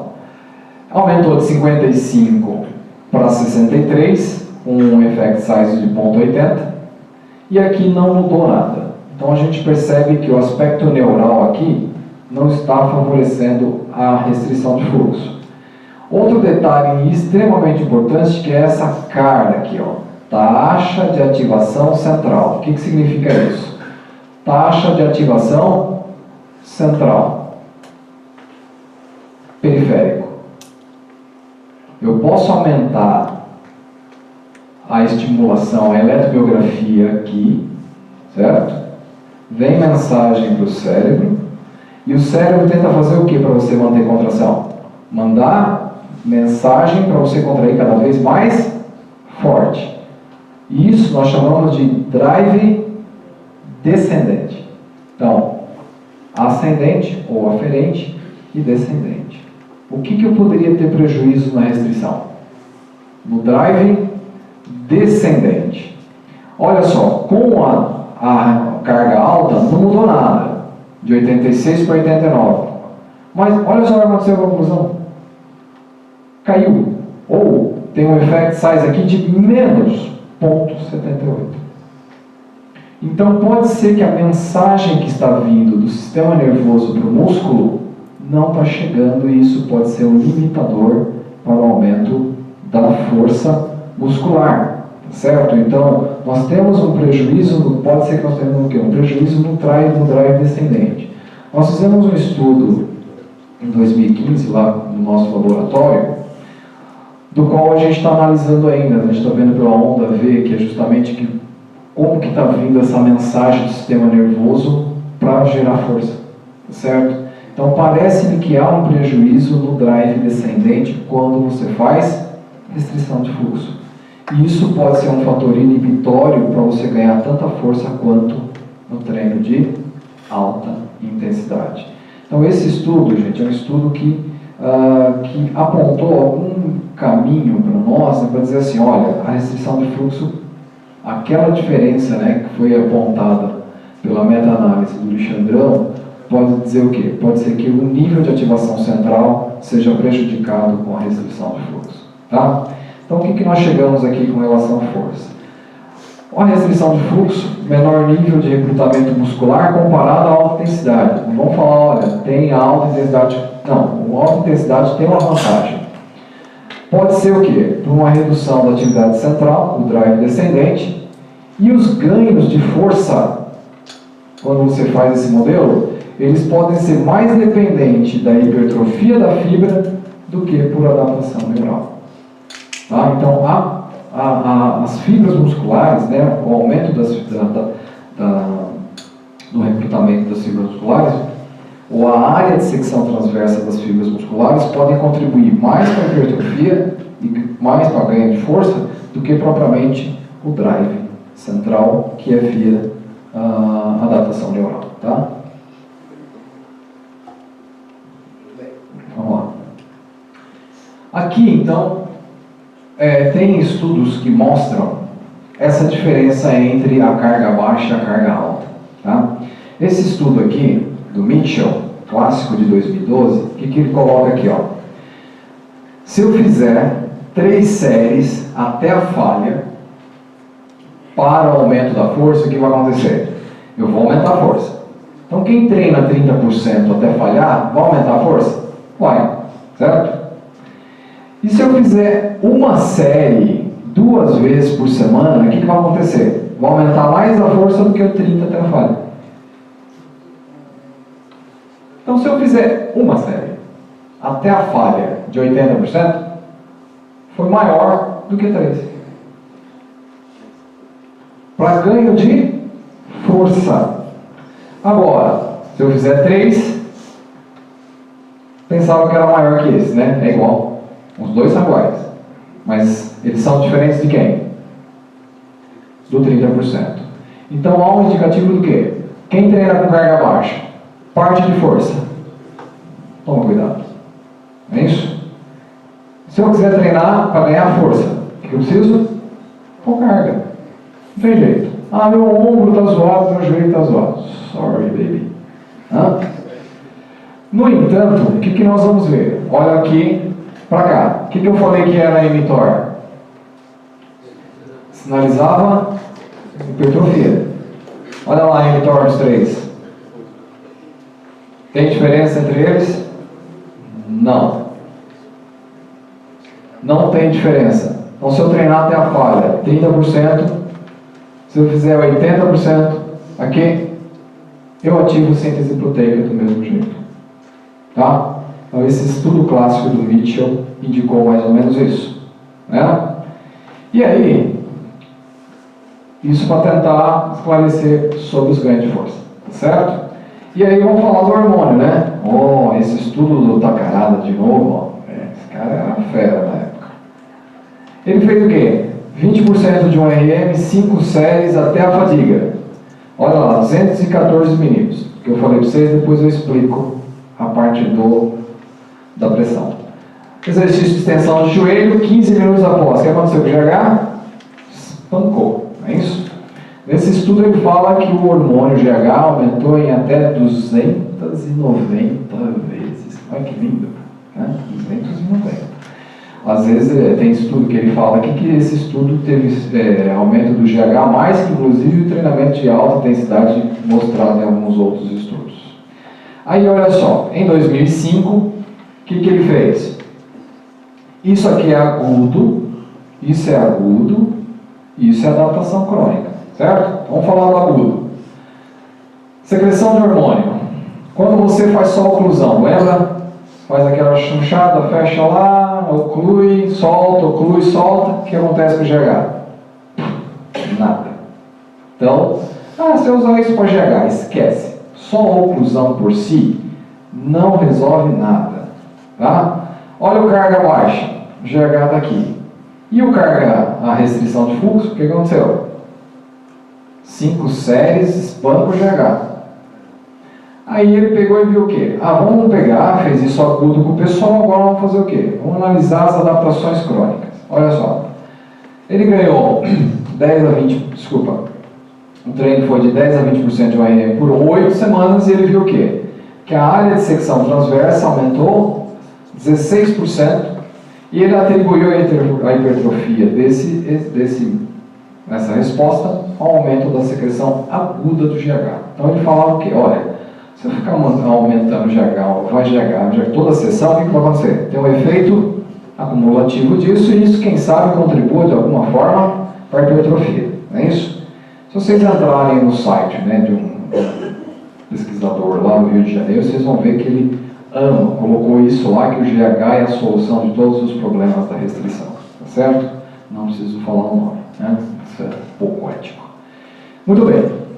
E aí, na minha tese de doutorado, o que eu fiz? Eu peguei e fiz o quê? Peguei a resposta dos hormônios e escrevi esse artigo aqui que não está associado ao ganho de força e nem de massa muscular. Tá? Esse artigo está lá na Clinical Physiology, em Functional. Eu espero que a gente consiga resolver esse problema, né, para publicá-lo. E aí nós vimos o quê? O meu modelo de treino, né, só para a gente falar, lá no começo eu falei, eu tinha um grupo que treinava 20% de ORM, eu tinha um grupo com 80% de pressão, de oclusão, e eu tinha um grupo de alta intensidade. E o que a gente achou aqui? O que aconteceu aqui? Tudo bem. Parecia uma zebrinha, mas tudo bem. Não era assim, era todo cinza, tá, gente? Olha o lactato, então. Isso é agudo, correto? Eu peguei, ó, baixa, oclusão ou restrição e alta. Aí eu fiz aqui, ó. Aumentou, no baixa, aumentou. Então, se eu fizer o lactato, isso aqui não é até a falha, tá, gente? Isso aqui são 4 séries de 15. É um modelo que eu adotei. Vocês vão ver na literatura, tem diferentes modelos. 30 mais 3 de 15, tudo até a falha. Tem vários modelos. O que eu adotei foi 4 de 15. Por que eu adotei 4 de 15? Porque eu vou fazendo o quê? Eu vou dando mel para o sujeito. Né? Tem que dar melzinho. Você não pode chegar na primeira série e já espancar, senão o cara não volta na outra sessão. Tem que ser o quê? Melzinho. Faz a primeira, que gostoso, né? Não senti nada. Vamos ver se na próxima eu sinto. A segunda vai, acumula mais, aí o bicho já começa a dizer o quê? Tá começando essa brincadeira, tá ficando legal. Tá doendo. A terceira é para espancar. Da segunda para a terceira série, gente, é efetivamente quando o sujeito sente os efeitos do treinamento. Tá certo? Então, começa dando 2 séries, né? Só para o aluno não fugir da sua pesquisa. Não vai pegar já, a primeira até a falha. Ele vai fazer 70, 80 na primeira, porque a carga é baixa. O que vai acontecer na segunda? 5. Na terceira, não faço mais. Na quarta, ele xinga você, vai espancar com a outra mão. Tá certo? Então, não façam isso. É melhor, por isso que eu adotei esse modelo para fazer isso. Tá? E E aí nós vimos o quê? Que o lactato, quando eu fazia a restrição, era maior que as duas condições. Então parece ter o quê? O efeito de estresse metabólico. Né? Aqui, zoou aqui também. Né? Olha lá, isso aqui é a restrição, é o GHOST, mas está aqui, tá certo? Aqui eu tenho 4 hormônios, né? Eu tenho GH, IGF-1, testosterona e cortisol. Isso é agudo, tá? Agudo. Aí o que eu fiz? Olha o GH aqui. Nessa condição aqui, aumentou o GH? Aumentou mais do que sem nada, certo? Mas o carga alta, o GH foi maior, beleza? O IGF-1, o que é o IGF-1? Eu aumento o GH e secreto o IGF-1 pelo fígado, tá? E aí a gente viu que o IGF fez o quê? Não mudou nada. Olha a testosterona aqui, ridículo. A testosterona, ela diminuiu. Ou seja, não me falem em restrição e testosterona. Combinado? Nossa, testosterona, conclusão, esquece. Por que esquece? Principalmente. Qual é o estímulo efetivo para se aumentar a taxa de testosterona no circulante? Força. Certo? E mesmo com força que a gente viu, não deu nada. Não é? Por isso que o hormônio é ninja, gente. É ninja. Quem vai trabalhar com hormônio é ninja. Certo? E a gente tem até um efeito aqui que é o cortisol. O cortisol fez o quê? Aumentou. Aumentou o estresse, aumentou o cortisol. Então pode ser que nessa relação entre cortisol e testosterona, o que aconteceu? Aumentou o cortisol, diminuiu a testosterona. Tá? Especulativo. Muito bem. Aí eu fiz o quê? Eu peguei aqueles hormônios e fiz o quê? Uma correlação entre ele, um RM, testosterona, um RM, cortisol, um RM. E a gente vai pegar um grupo de baixa agora, carga baixa. O que a gente encontrou? Qual a correlação que nós encontramos? Só encontramos correlação aqui com o lactato, estresse metabólico. E aqui também que a gente tem com a área de secção transversa. Então, hipertrofia e força. Tá? Essa é a correlação, só com o lactato. Esse artigo que eu falei para vocês está sob revisão. E olha a restrição de fluxo. Nada. Absolutamente nenhuma correlação. Nem com força, nem com área. Certo? Então a gente não achou nada. Esse aumento agudo com os ganhos de força e hipertrofia. Tá? E aqui o carga alta a gente também só achou o quê? Uma correlação entre a área de secção transversa e o cortisol. Mas é difícil explicar isso, gente. Certo? É muito difícil. Então, quais são as nossas conclusões com esse modelo de treino? Quando eu uso carga alta? Não suporta a ideia da relação aguda e as adaptações crônicas. Não suporta a ideia. Outros estudos têm mostrado essa ausência de efeito do aumento sistêmico com o efeito anabólico. Eu vou dar 2 exemplos. Né? Saiu um estudo agora de um cara que chama Ferguson, também mostrou isso. Isso aqui, ó, nem a carga, certo? Nem a carga, aqui, nem a carga, nem as respostas hormonais, eles são determinantes para aumentar, para responder pela hipertrofia e força. E aqui, o outro está dizendo que aumentos nos hormônios anabólicos não estão relacionados com a hipertrofia e ganhos de força. Então, quem for trabalhar com hormônio, quem está tentando trabalhar com hormônio, toma cuidado. Você pode não encontrar nada. E aí a sua dissertação de mestrado, sua tese de doutorado, você vai ter que fazer uma puta samba-lelê para você explicar por que o hormônio. O Cassaro, que é lá do nosso grupo, está tentando lá nos Estados Unidos fazer isso, né? Ver essa relação. Mas com a restrição de fluxo, parece que não é o ponto referencial. Meu Deus, vou correr um pouco. Então, o hormônio esquece, né? Deixa a restrição ao hormônio meio de ladinho um pouquinho, certo? Vamos falar um pouco de síntese proteica, que é o encaminhamento que a gente tem bastante forte para restrição, que seria o quê? Então, eu falei o aumento de síntese proteica, isso aqui está relacionado ao quê? Aos mecanismos de hipertrofia. Olha lá, para você aumentar a síntese proteica, ó, se você fizer 4 séries de 30% até a falha, dispara a síntese proteica. Ou se eu fizer restrição de fluxo, dispara a síntese proteica. Se eu fizer 3 séries maior do que 60% até a falha, dispara a síntese proteica. Tá certo? Então eu tenho carga de 60%, restrição de fluxo, ou 30% até você falhar, certo? Isso aumenta a taxa de síntese proteica, porque provavelmente você vai fazer o quê? Ter um alto nível de recrutamento das unidades motoras ou fibras tipo 1 e 2, e isso contribui para a hipertrofia, certo? Muito bem, olha que bonitinho, né? Parece as linhas do metrô, a linha vermelha, a linha verde, né? Na hora de pico. Mas só para vocês pegarem, a gente tentar falar mais ou menos na mesma língua ou linguagem, aqui eu tenho a hipertrofia e aqui eu tenho a atrofia, né? Então tem uma membrana celular, da célula muscular. Aí eu vou pegar e fazer o quê? Vocês vão ver aqui, ó. Entra, passa por aqui, né? Os mecanismos, né, de sinalização vai passar por aqui, tanto da hipertrofia quanto da atrofia, certo? Então aqui, ó, TNF-alfa, IL-1 e IL-6, vai ter as vias de breakdown, né, de degradação, e eu tenho, vamos para cá, que aqui não é legal falar, vamos falar para cá. E aí nós vamos ver o quê? Que eu tenho lá essa via PI3, quinase, AKT e mTOR como ponto de referência para hipertrofia e síntese proteica, correto? E aí nós vamos ver aqui, no meio delas tem esse chato aqui, que é o TSC2, né, que é o tuberosclerose, aqui que está no meio aqui. Ele é negativo, então ele inibe a mTOR. E ele ajuda quem? Ele ajuda quem sabe para cá, né, através da fluxo, da Murphy, enfim. Esquece essa linha de cá. Então o que eu preciso ter aqui? A AKT, mTOR, a via da mTOR é uma via interessante para a síntese proteica. Por isso que nós falamos da mTOR, né?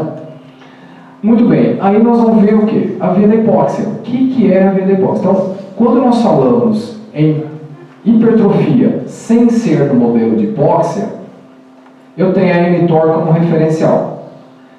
Quando eu falo da hipóxia, eu tenho que pensar em outras vias. E uma delas eu fui estudar no meu doutorado.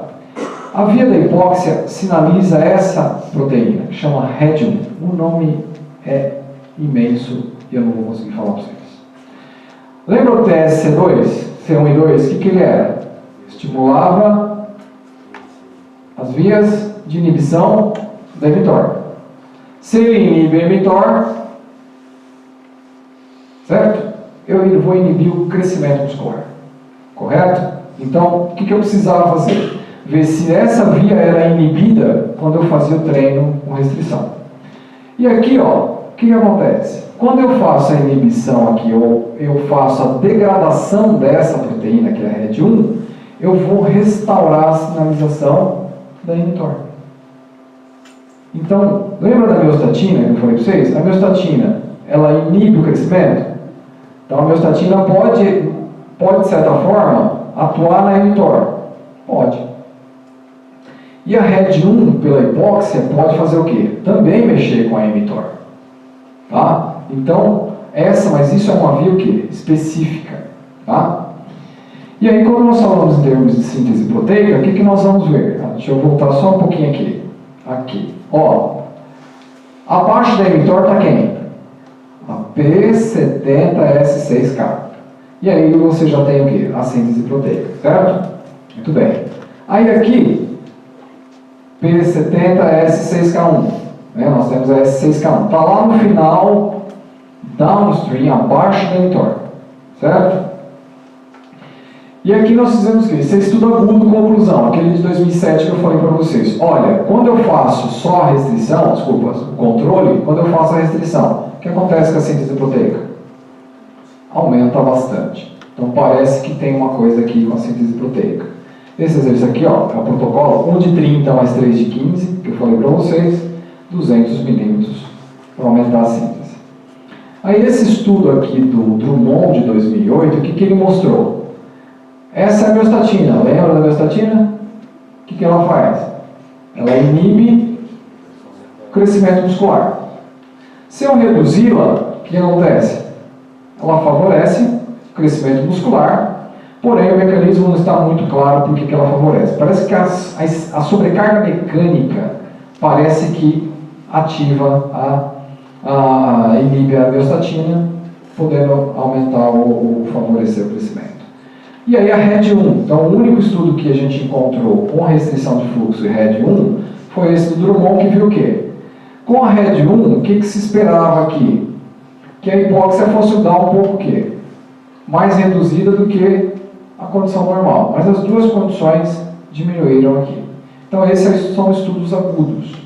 Tá? Aí, o que tem de crônico? O estudo do Laurentini aqui, né? Dessa pessoa aqui. O que a gente viu? Que a hipertrofia e a força são iguais, não foi isso que a gente mostrou? E aí eu fui investigar a via da miostatina.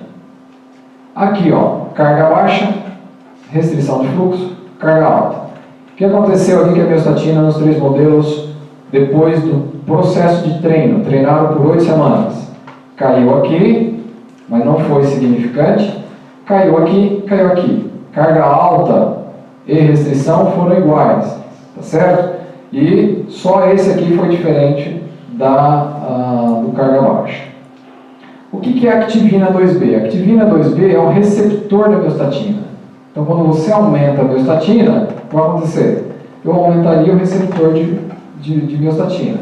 Obviamente, se eu reduzir aqui, apesar de não ter dado significante, o que vai acontecer? Eu ia reduzir o receptor de miostatina. Tá?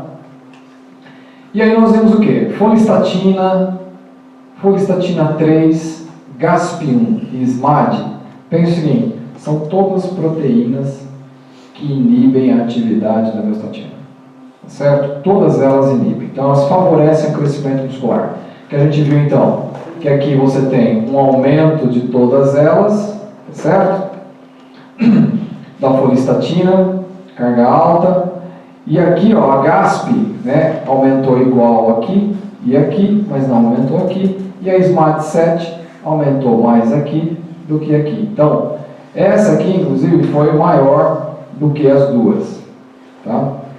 Ou seja, a SMAD7 é uma proteína que ela faz um loop, um feedback negativo da miostatina. Tá? Muito bem. Então, o que a gente comprovou aqui? Tá? Desculpa. E aqui eu tenho o quê? Os dados mais recentes que a gente viu aqui, com relação a quem? A RED1 depois do treino. O que aconteceu com a RED1? Diminuiu aqui 8 semanas depois, mas diminuiu mais em quem? No carga alta e na restrição. Isso poderia explicar por que a restrição e o carga alta tiveram o mesmo nível de hipertrofia. Tá? Tudo bem? Está dando para acompanhar? Se estiver muito rápido, vocês falam, né? Que é por causa do meu tempo, que eu sei que é muita coisa. Nossa, eu estou super explorado. Mas, vamos lá. Aí, no estudo de 2012, para ver mecanismo, também viu o quê? Esse estudo do Nielsen viu o seguinte, olha só, fizeram lá o treinamento de força, tá? Eles fizeram lá 23 sessões de treino de força, tinha dias, né, que eles faziam 2 sessões, 3 sessões, mas fizeram acumulado. Então, esse é um dos pontos, gente. Vocês podem pegar em 2, 3 semanas, fazer quantas sessões vocês quiserem. Tem estudos que mostram, aqui ó, pra vocês terem ideia, 8 dias no treino, quando eles analisaram aqui, estava quase no final. Então, praticamente 8, 10 dias, eles fizeram o quê? 23 sessões. Então, você pode acumular um monte de sessão, certo? Aí, o que eles viram? Lembra da célula satélite que eu falei para vocês? O que a célula satélite faz? Ela sinaliza síntese proteica. Se eu aumentar, então, o conteúdo de célula satélite, o que vai acontecer? Eu favoreço a hipertrofia, correto? Olha só o número de células satélites aqui. Ele foi pré, então ele tem uma condição controle, treinou aqui, né? Aumentou 292% na célula satélite aqui. E aqui, ó, 3 dias após a pausa do treino, ele tinha ainda bastante célula satélite. 10 dias após a pausa do treino também tinha célula satélite. Ou seja, esse método de treino aumenta a célula satélite, tanto nas fibras tipo 1, quanto nas fibras do tipo 2. Então isso poderia ser um fator que favorecia a hipertrofia muscular. Os mionúcleos. Olha só, mionúcleo. No 8, 33% no aumento do meu núcleo. Parou de treinar, ficou em 27%. Parou de treinar 10 dias, ficou em 28%.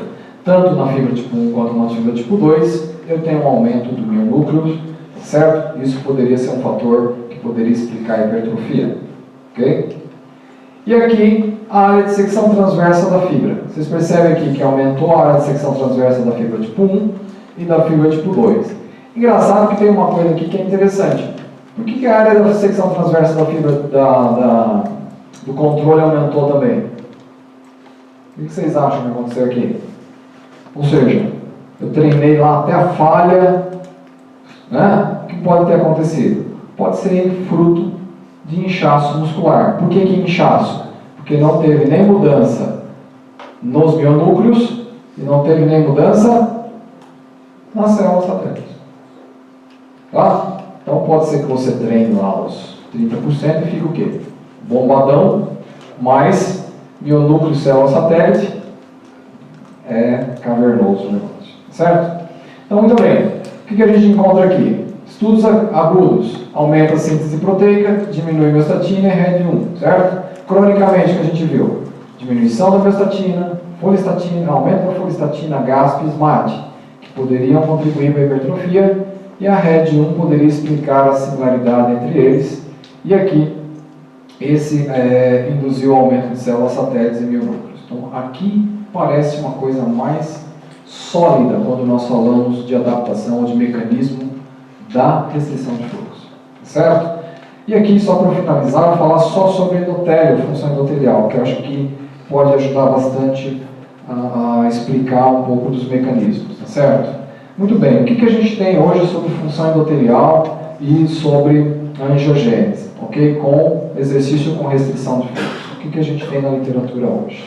Basicamente, nós temos dois estudos que fizeram a parte de expressão gênica de angiogênese, tá certo? E também aqui, nesses dois estudos. Uma da Larkin, né? A Kelly Larkin, que é de 2012, esse estudo ele é marcante nessa área, né? Que a gente não tinha quase nada sobre isso. E aqui, recentemente, né? Saiu agora, esse semestre saiu o estudo do Ferguson, do Richard Ferguson, analisando esses marcadores de angiogênese e função endotelial. Tá? Muito bem, o que basicamente eles encontraram aqui? Da Larkin, certo?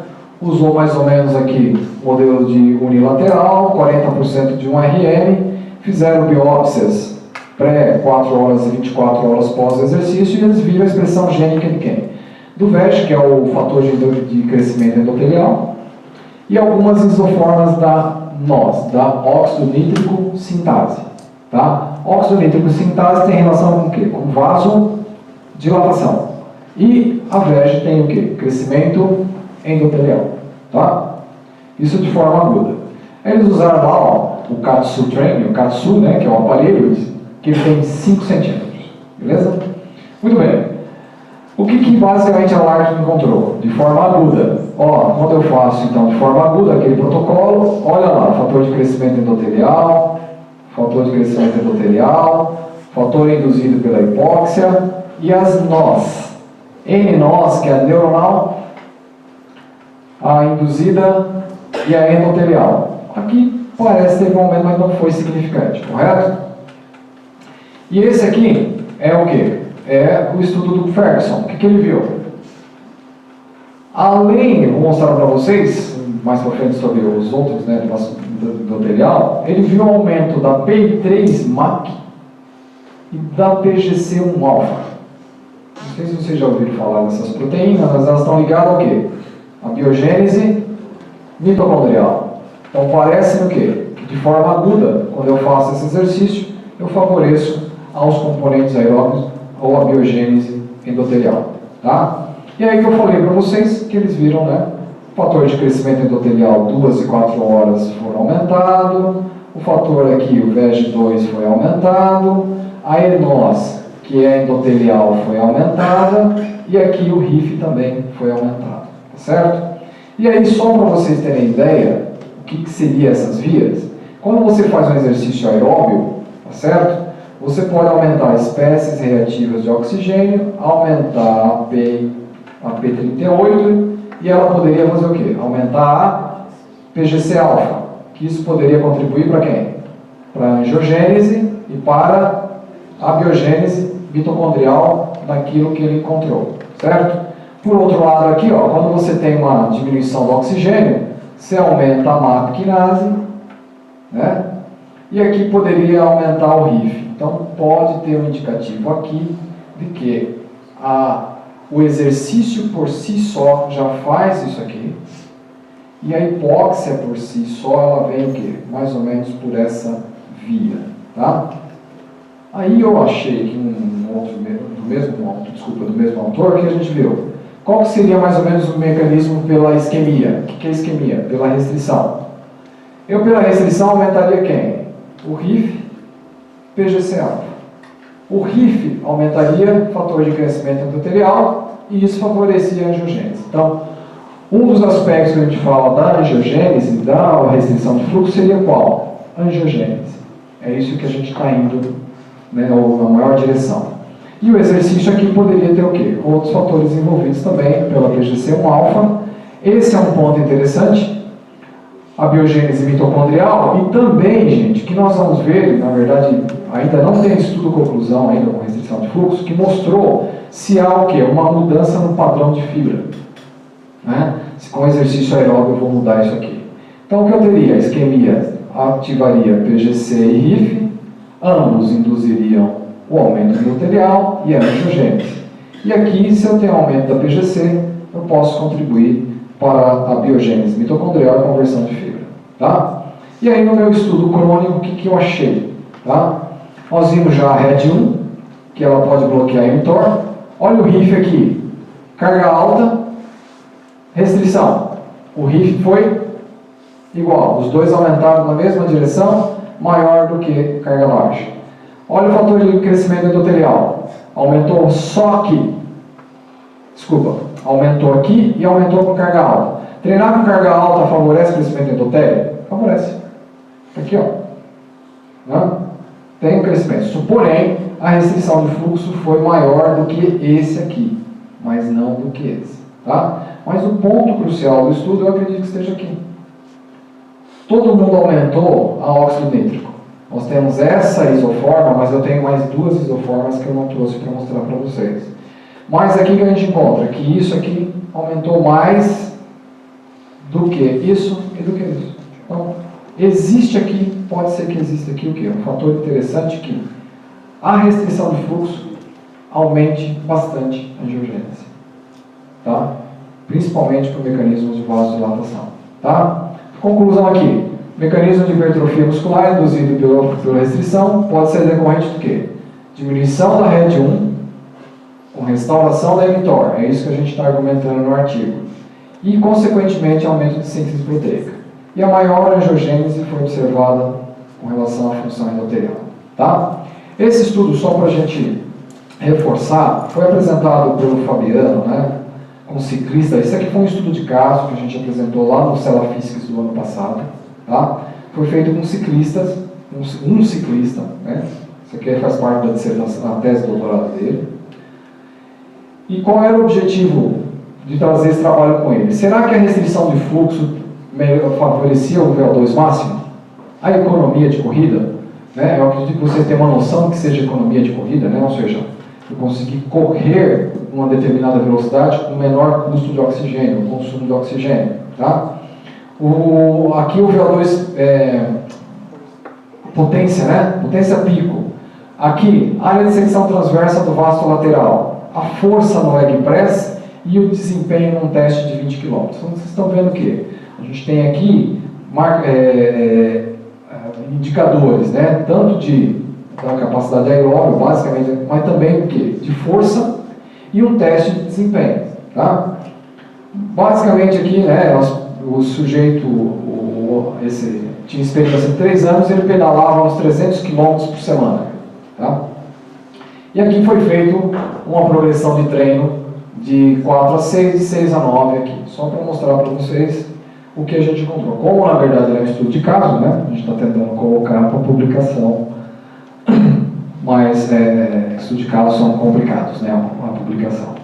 Basicamente o que a gente tem aqui, ó, a potência mecânica. Ele fez o quê? Ele diminuiu o tempo em 7,1% e aumentou a potência em 9,5%. O VO2 aumentou em 8,8% e o VO2 pico aqui, né, ou a vantagem, né, do VO2 pico aqui por volta de 11,5%.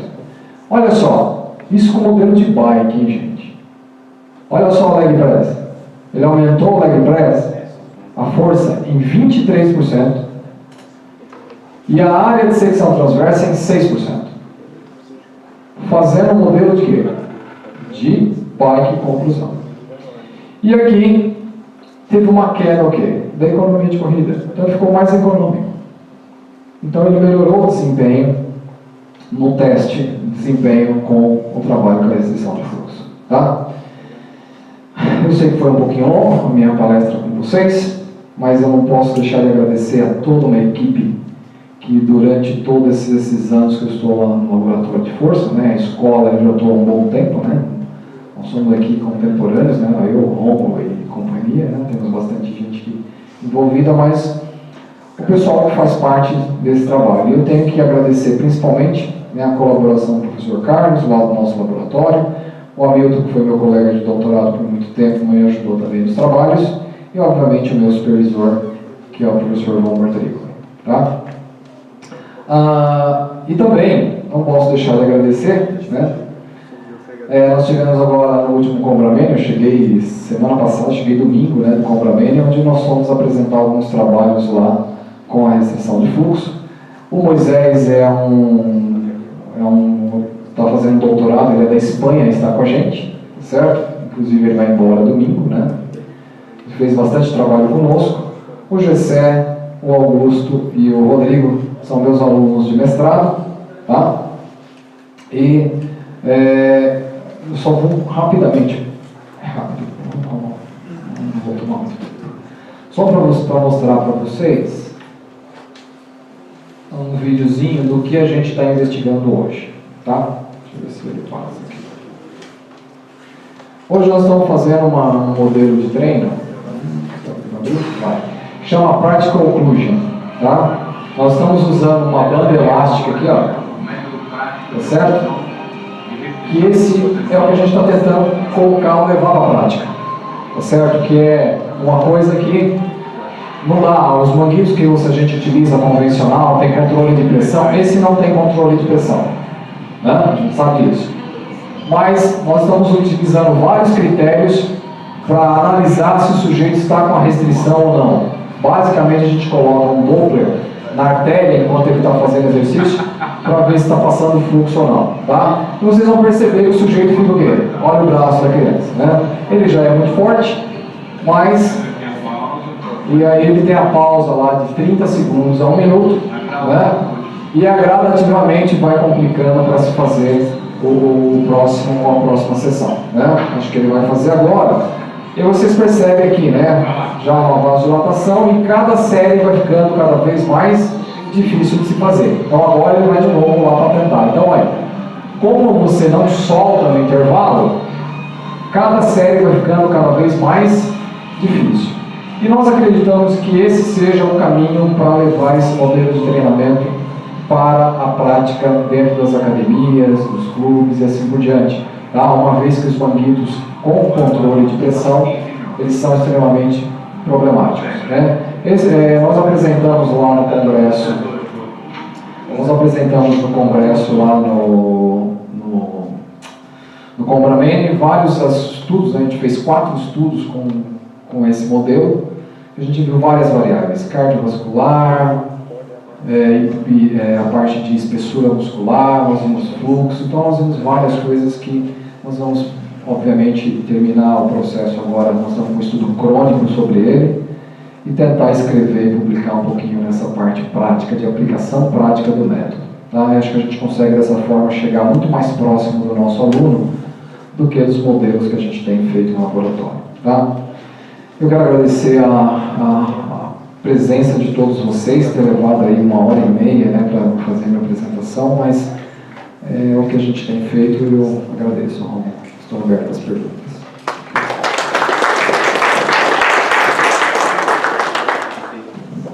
obrigado, Gilberto, parabéns pela excelente apresentação. Em virtude do adiantar da hora, pessoal, nós temos tempo para apenas 2 perguntas. Quem gostaria de fazê-las? Gilberto, segura aqui que eu vou passar o outro.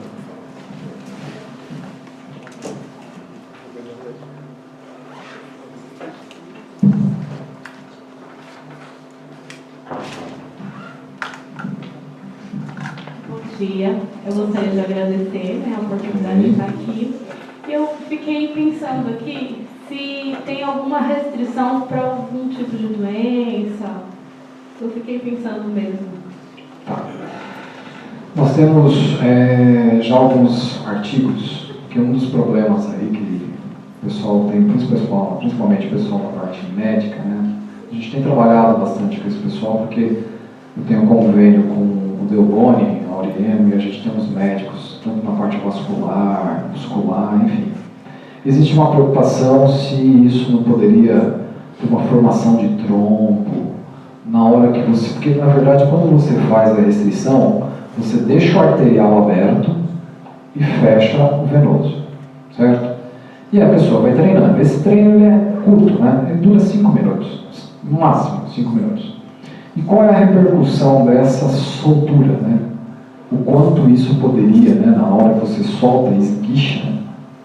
O que poderia acontecer? Isso não poderia arrastar um trombo, isso não poderia ser... Então, o que a gente, basicamente, os nossos estudos avançam? Ele está agora sendo feito com pessoas saudáveis para a gente ver o que acontece nesse negócio. Há ainda certa restrição por outras áreas de utilizar o modelo, justamente por quê? Porque a pressão arterial é maior do que a condição sem a restrição, mas é igual a alta carga. Então, às vezes as pessoas falam, doutor Gilberto, mas a pressão aumenta, tá bom. Se você mostrar para mim que ele aumenta mais que a carga alta, tá bom. Eu estou convencido que isso pode ser perigoso em termos de pressão. Tem alguns estudos, como eu falei, que fizeram a medida de trombina, protrombina, que são formação de coágulos. Isso não evidenciou nada. Então, quando você vê alguns estudos falando assim, olha, eu vi um estudo que o sujeito ficou cego. Tem um estudo, na verdade eu não trouxe, mas porque também meu tempo. E o sujeito ficou cego, tem um outro que deu rabdomiólise, tem um outro, beleza, tá bom. O que ficou cego? Tinha glaucoma, já tinha uma série de fatores de risco. E o que foi que tinha rabdomiólise? O que aconteceu com ele? O cara na noite anterior, o cara espancou, certo? Estava zoado, gripado, certo? E ele foi, depois de uma festa, começou a passar mal e entrou no hospital com nível de secar altíssimo. Foi do treino de restrição que ele fez 2 dias atrás. Então, o que acontece? Nós precisamos explorar um pouco mais isso, né? Estava conversando com a professora Urbana sobre que a gente vai evoluir, por exemplo, para que isso causa dano no endotélio. Então, nós vamos pegar idosos que já têm endotélio não muito bom, a função endotelial já não é boa.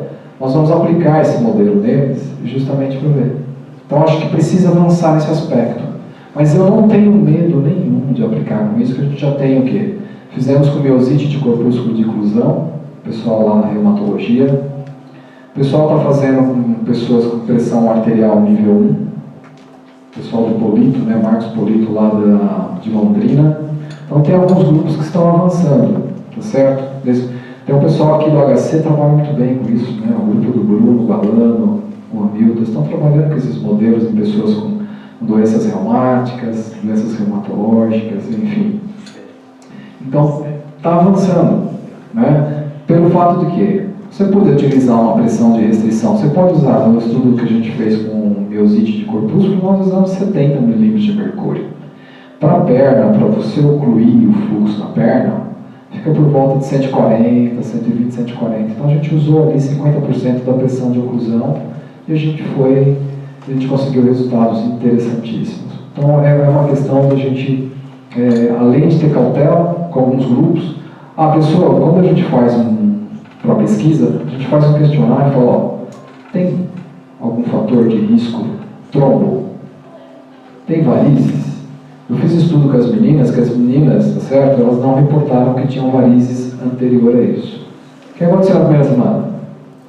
Começou a estourar os vasinhos. Ah, esse treino. Peraí, você não me falou. Então, você tem que tomar cuidado com algumas coisas. A gente está tentando avançar, por exemplo, a pessoa tem limitação periférica, doença arterial periférica. Isso parece ser uma coisa muito interessante, porque se causa vasodilatação, se tem angiogênese, esse é um ponto. Eu sofro no primeiro momento, mas depois pode ser que isso tenha coisas interessantes. Então é coisa de avançar. E é o que eu falei, nós precisamos evoluir com projetos para isso. Tá bom? Bom dia, gente. Na verdade, seria 2 perguntas em uma. Já que o treinamento ele aumenta o sistema simpático, qual que seria a vantagem para pessoas hipertensas? E o treinamento também ele inibe, tem um certo prejuízo no drive descendente. No caso do ganho de força, isso seria prejudicial somente para pessoas treinadas ou destreinadas também?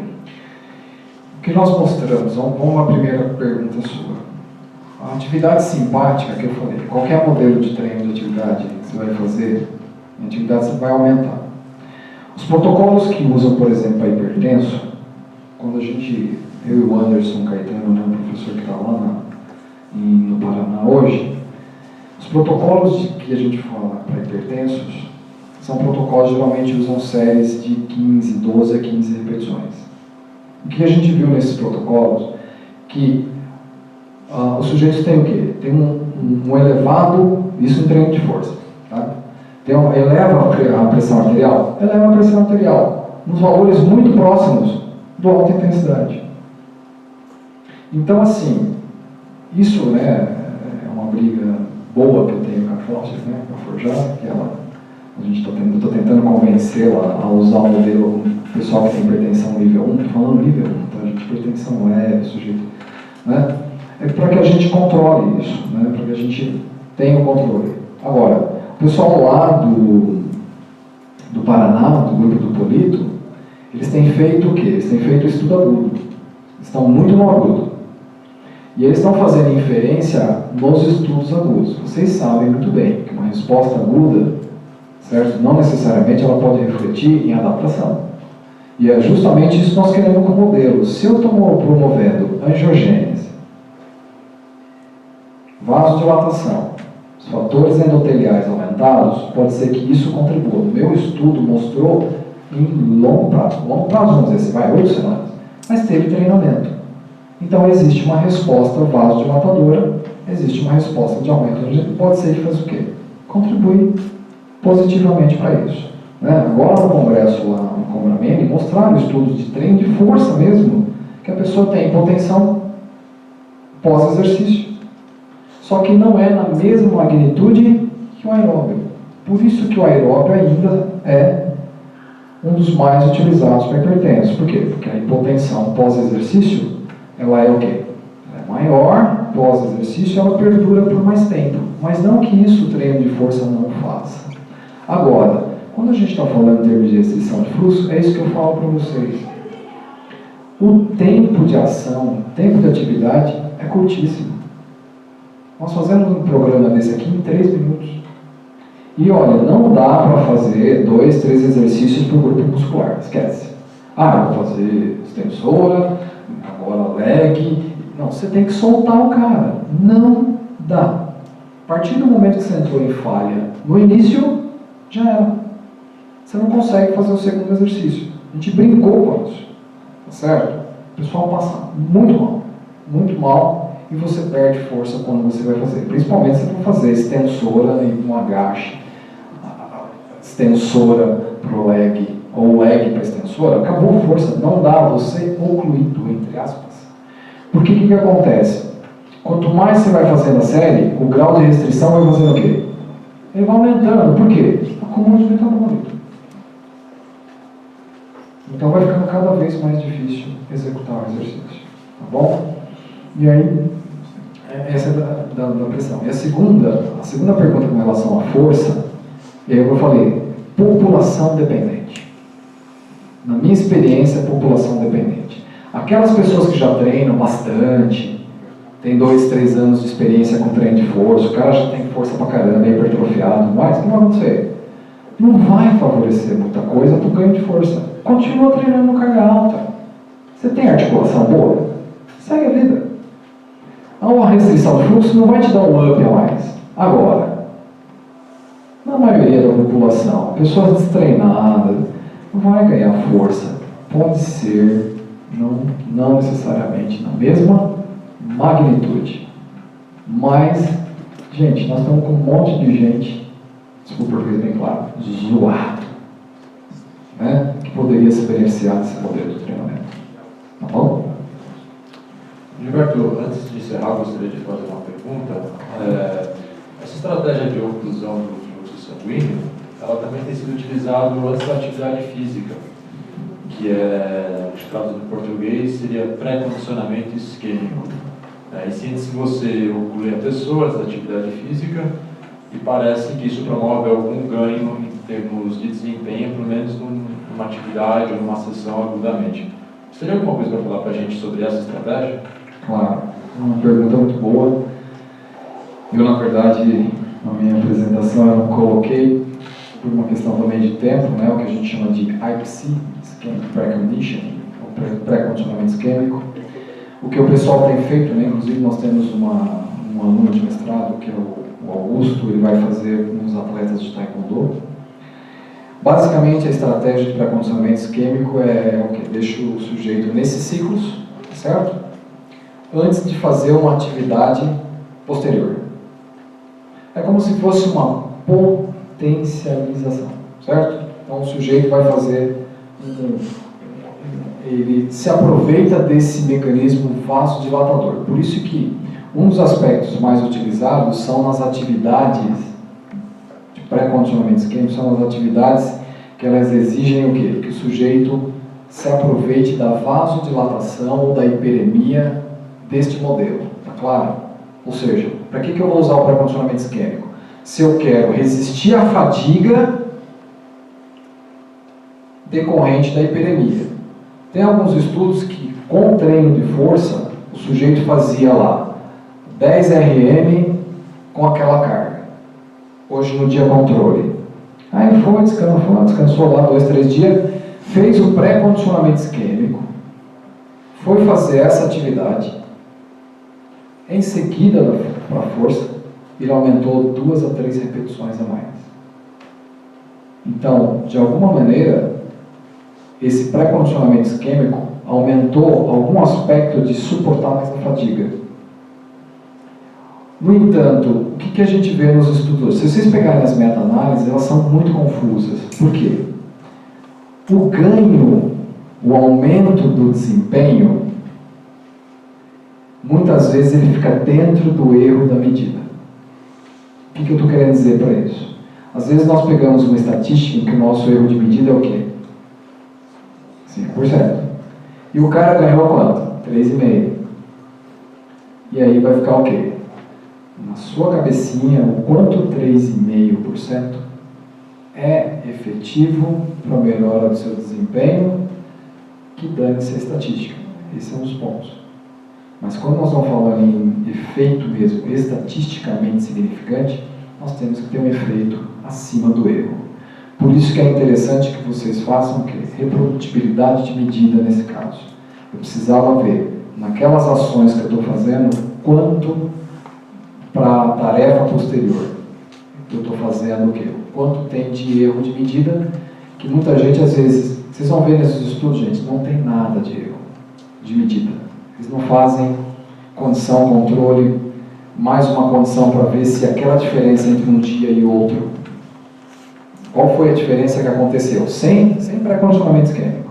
Eu fiz hoje o teste, ali, eu fiz o teste aqui de novo, qual foi o erro aqui? Vocês não vão ver estudos que fazem isso, e muitas vezes eles fazem o quê? De uma condição para cá, para outra com pré-condicionamento isquêmico, eles falam o quê? Nossa, melhorou absurdamente. Então tem que tomar um cuidado nisso. Eu tenho muito cuidado para falar com isso, assim, eu tenho muito cuidado. eu preciso ver. Cada tarefa que é feita, a primeira coisa é se você não tem esse efeito, pode ser um efeito, de certa forma, placebo, né? Você está fazendo um estímulo que você fala, nossa, agora alguma coisa vai acontecer que eu vou saltar mais, ou eu vou alguma coisa fazer que vai fazer mais força. Eu preciso tirar esse efeito. E esse cuidado que a gente está tendo para o estudo do Augusto é justamente testar o erro da medida para ver depois o efeito do pré-condicionamento isquêmico. Tá? Então tem bastante gente trabalhando nessa linha. E tem até uma outra que é o pessoal tem usado o pré-condicionamento isquêmico nos pacientes com infarto do miocárdio. Parece que essa isquemia, reperfusão em estudos, principalmente com animais, tem mostrado que aquela área infartada, quando você usa o pré-condicionamento isquêmico, ela se regenera com esse modelo. Mas isso é modelo animal. Tá? Então nós temos mais duas frentes aí, né? Tem a restrição na reabilitação, restrição com aeróbio, restrição com força, pré-condicionamento isquêmico e desempenho e reabilitação cardíaca. Vocês têm 5 braços hoje de estudos de investigação, dos quais a gente está tentando trabalhar em algumas frentes. Tá? Não sei se eu respondi bem. Sim, sim. Então, mais uma vez, gostaria de agradecer pela excelente apresentação, parabenizá-lo. E agradecer também a participação de todos, pessoal. Então, tenham uma boa tarde. Obrigado.